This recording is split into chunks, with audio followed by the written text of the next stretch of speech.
Hey there lovelies, welcome to the channel. It's Chrissy here today and I have my first project with the awesome March kits to share with you. So when my March kit arrived, I hadn't packed up my February kit, my desk was a mess, I wasn't ready to work with it yet, but I could not help. I had to open this box and as soon as I saw all the goodies, I had to play with them. So my desk is trashed, my February kit is still in my storage tub, and I'm pulling things out of the pizza box because it was all that gorgeous that I had to work with it right away. So I happened to have this photo on my desk, I had my journal there, and I thought I'm just going to do a quick journal page because I couldn't not play with this kit. It was amazing.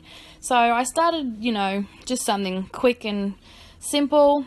But I really like how it turned out, so I thought I would share it with all of you, which is how this became my first DT project for the month. So at this point, I hadn't even really gone through the kit properly. I'd opened the box as it was delivered, it sat on my desk, and I saw some things that were amazing and that I wanted to play with right away. And the colours were just perfect. The pink and the purple, it was beautiful. And it matched this photo that I had sitting on my desk perfectly. This desk has been sitting, this photo, not the desk. This photo had been sitting on my desk for about a month. And I'd been meaning to scrap it, but it was also taken on a day that means a lot to me and my sisters. So I thought I'd put it in my journal. Now this is my junk journal that I use as my daily day-to-day journal. So I journal something every day in here. And this was the entry for the 21st of January, that is.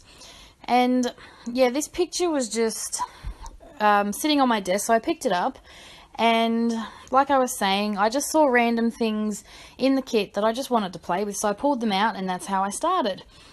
Now, I was quite pleasantly surprised when I picked up the indigo spray because I thought it was blue. Now, if you look at the band on it, it is blue. So I had every intention of mixing the blue with the pink and making purple. Well, wasn't I pleasantly surprised when I noticed that it actually was purple? So I was quite happy about that. And yeah, so I'm just putting some of that mist down. I don't think I've mentioned, but I get all 4 of the kits. I get the mixed media, the Project Life, the main, and the embellishment kit. The mixed media is generally my favourite every month. So yeah, these sprays were gorgeous. And on that tea-dyed paper, it just has a really great effect. So I splattered that with the packaging technique and then threw some splatters on it, and that was my background. So if you watched my videos from last month, you will have noticed that I didn't use the Project Life cards for Project Life spreads. I do Project Life. I haven't since week 3. Actually, I don't think I've even done week 3 yet. Yes, I'm very far behind, but my son's 5th birthday is coming up and I barely have time to sit down and do anything. So yeah, I'm behind with my Project Life. I am hoping to catch up. I will catch up. Let's stay positive. I will catch up. But yeah, the cards were pretty not to use, and I knew I wasn't going to get around to doing Project Life anytime soon. But they also fit perfectly as photo mats. Now, I know it's probably, I really shouldn't do it, but I really don't like cutting into 12 by 12 pieces of paper. Does anyone else have that issue? I can't do it. I can use a 12 by 12 piece of paper for a 12 by 12 layout, but I struggle cutting into it to matte photos especially, or to layer things. That's probably why I don't do much layering. I just can't cut into pretty pieces of 12 by 12 pattern paper. But I'm going to set a challenge for myself and for any of you that have the same issue. Let's challenge ourselves to do that. Let's cut into that pretty 12 by 12 piece of paper. Otherwise, if you're like me, it's just going to sit in your stash because it's too pretty to use. And we can't have that now because we need to use our stash, don't we? So that's what I'm hoping to do. I really need to do more layers and cut into these papers more and not be afraid to, of not doing that perfect layout and of wasting that paper. Yes, I'm making air quotes again. But yeah, I struggle cutting into these pretty 12 by 12 pieces of paper. But I'm going to try very hard not to do that this month. Let's give it a go.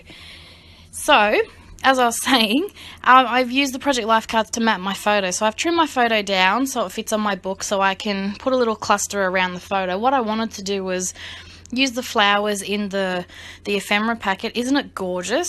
How beautiful is this collection? Now, you've watched my videos, you know me. I have boys. I've got 2 boys, 2 nephews, a husband, a dog. I don't use pretty flowery things often because I'm surrounded by masculineness everywhere. So when I saw this, I thought I would struggle with it and not really click with it. I was so wrong. It is absolutely gorgeous. I love the watercolor. Watercolor is one of my favorite things. And despite the fact that I usually struggle using flowers and making pretty clusters work for me, I was really quite pleasantly surprised with how this cluster came out. So I was really happy with that. And the flowers are just beautiful. I tried to use contrasting colors to the background, so I went with the pink and the purple in the background. So I wanted the blue and the green of the flower to pop. And from the awesome printables that we get, designed by the lovely Deb, I fussy cut some of the butterflies out because I really wanted to showcase some butterflies on this page too. So I know I just went on saying about how masculine it is around my house, and this is, in contrast, quite a girly layout with flowers and butterflies and me and my sisters. So like I said, this was me just playing around with some of the things that I saw as soon as I opened the box. I hadn't gone through the kit. I hadn't actually pulled anything out apart from the mist and the ephemera, honestly.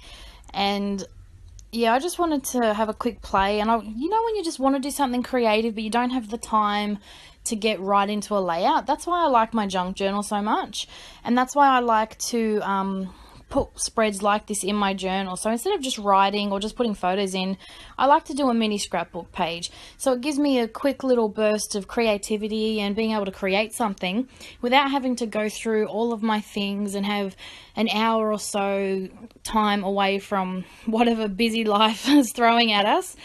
And it gives me just a little bit of time to create something, and it helps, you know, it fixes that need to be creative and have some fun and play. And that's what this was all about. So I was really happy with how this turned out. So now I'm just going to add my journaling, and that's my spread for January 21st done. So I hope you've enjoyed the video. I sure enjoyed playing with all this stuff, and I cannot wait to dive into these kits and show you more. So I'll see you soon. Thanks for watching. Bye.